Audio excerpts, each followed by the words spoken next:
Hello everyone and welcome to EduTap. You are watching this foundation series video where we are going to discuss the topic of derivatives, and one specific type of derivative that we are going to discuss in this video is the options. हमने previous videos में already देखा कि किस तरीके से forwards, futures, swaps ये सारे derivative products बनाए जाते हैं और इनके क्या फीचर्स होते हैं. इस वीडियो में हम लोग बात करेंगे about options. Options is a derivative instrument that is based on the value of underlying security such as stocks, just like your forwards और फ्यूचर कॉन्ट्रैक्ट्स. और फॉरवर्ड फ्यूचर कॉन्ट्रैक्ट्स में जिस तरीके से किसी अंडरलाइंग कमोडिटी का प्राइस पहले fix करके उसकी सेटलमेंट फ्यूचर में डिसाइड करी जाती थी, इसी तरीके से ऑप्शंस में भी किसी अंडरलाइंग एसेट का, जो कि कोई कमोडिटी हो सकता है, कोई फाइनेंशियल इंस्ट्रूमेंट हो सकता है, उसकी वैल्यू को डिराइव करके हम फ्यूचर में उसकी ट्रांजैक्शन को सेटल करते हैं. लेकिन the difference is in the options the contract gives a right but not the obligation to buy or sell a specific commodity. In the forwards and futures, what we saw was the buyer and seller, both they were committed to buy or sell. जो भी उनकी commodity थी वो एक party उसको cell करती, दूसरी party उसको बाय करती, और ये कमिटमेंट दोनों की इरिवर्सिबल थी. दोनों की कमिटमेंट को पूरा करना जरूरी था कि ड्यू डेट पर वो आप ट्रांजैक्शन करेंगे, बायर बाय करेगा और सेलर को सेल करना पड़ेगा. लेकिन ऑप्शंस में क्या होता है कि यहाँ पर आपको एक ऑप्शन मिलता है कि क्या आप सेल करना चाहते हैं या नहीं करना चाहते. If you want to sell, the buyer will have to buy. If you the buyer wants to buy, the seller will have to sell.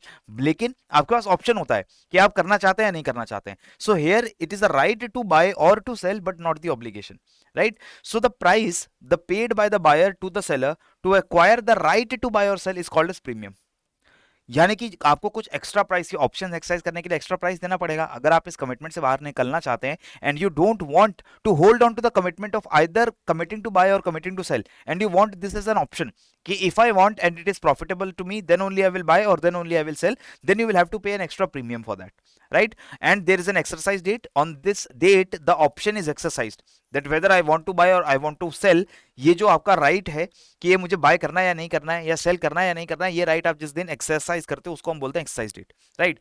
So this option is of two types, one is call option, one is put option. अब इस option का call option का मतलब क्या हुआ? अब buyer of a call option will have a right to buy but no obligation to buy. तो अगर दो parties A and parties B, they want to settle a commodity in future. The party A is the buyer and party B is the seller of this commodity, right? और ये दोनों parties future में decide करते हैं that this dollar or any commodity will be sold by party B and the party A will buy it at a fixed price, at a predetermined price.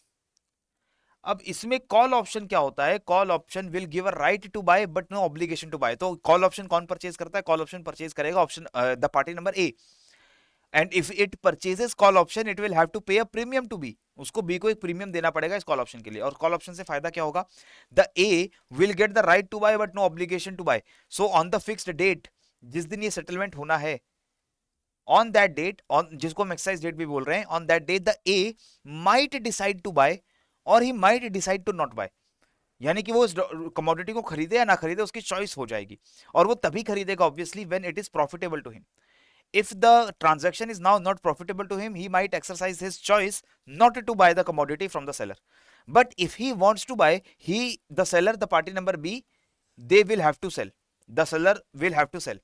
तो इसीलिए ए जो है वो एक प्रीमियम देता है बी को, ये इंश्योर करने के लिए कि अगर मैं खरीदना चाहूं तो आपको बेचना पड़ेगा, पर अगर मैं ना खरीदना चाहूं, you can not force me to purchase, right? So this call value it obviously will increase when the underlying asset increases, क्योंकि ये एसेट जितना महंगा होता जाएगा, एसेट ये जो ए है इसके लिए उतना जरूरी होता जाएगा कि मैं इस एसेट को खरीद लूं, और इसलिए उसकी वैल्यू जो है वो बढ़ जाएगी.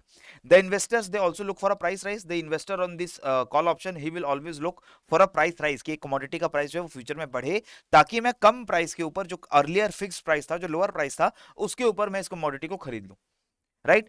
The potential gain here is unlimited. जितना ज्यादा इस एसेट का प्राइस फ्यूचर में बढ़ जाएगा उतना ही ज्यादा इसमें पार्टी ए को फायदा होगा. इसी तरीके से put option is the reverse. Put option में the buyer of the put will have a right to sell but no obligation. So here the put option will have to be purchased by option the party number B. और इससे B को क्या right मिलता है कि on the settlement date, exercise date, if party B wants to sell, the party A will have to buy.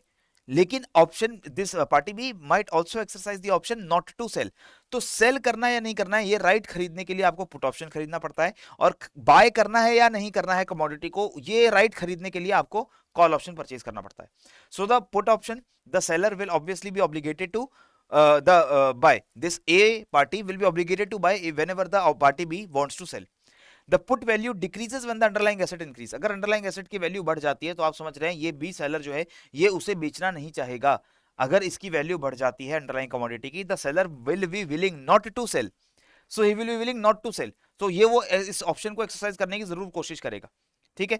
The investor look for a fall in price. Investor यहां पर ये कोशिश करते हैं बी इस पुट ऑप्शन को तभी खरीदेगा अगर उसको लगता है कि कमोडिटी का जो प्राइस है वो फ्यूचर में डिक्लाइन कर सकता है. Then he will only purchase this.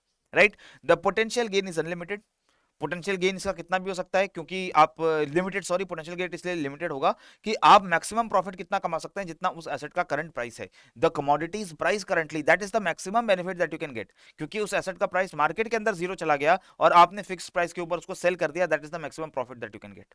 Right. So that is all that I had to share with you regarding the options contract. The options contract are again just like forwards and futures, but only the call and put option, the call option which gives a right to buy and the put option which gives a right to sell. So अगर आप ऐसी discussions को और detail में समझना चाहते हैं, then you will have to be a part of the live crash course that has already started, the batch 3, and this crash course is currently available with a 80% flat discount if you use the code live80 while subscribing to the course. In this course you will be getting 60 live classes for all the 4 components. You will be getting concept notes, you will be getting a test series, और ये सारी चीजें आपको एक बहुत affordable prices के अंदर available हैं. सो अभी डिस्क्रिप्शन बॉक्स में जाकर के आप चेकआउट कर सकते हो कि इस कोर्स के अंदर क्या क्या डिटेल्स हैं, क्या क्या चीजें आपको मिल रही हैं और इतने कम दाम में मिल रही हैं. And if you like the content you can obviously want to subscribe it. Right. So if you like this video please do not forget to share this video amongst your fellow aspirants and also subscribe this particular YouTube channel. इसी तरीके से आप सभी लोग पढ़ते रहें, बढ़ते रहें. जय हिंद एंड जय भारत.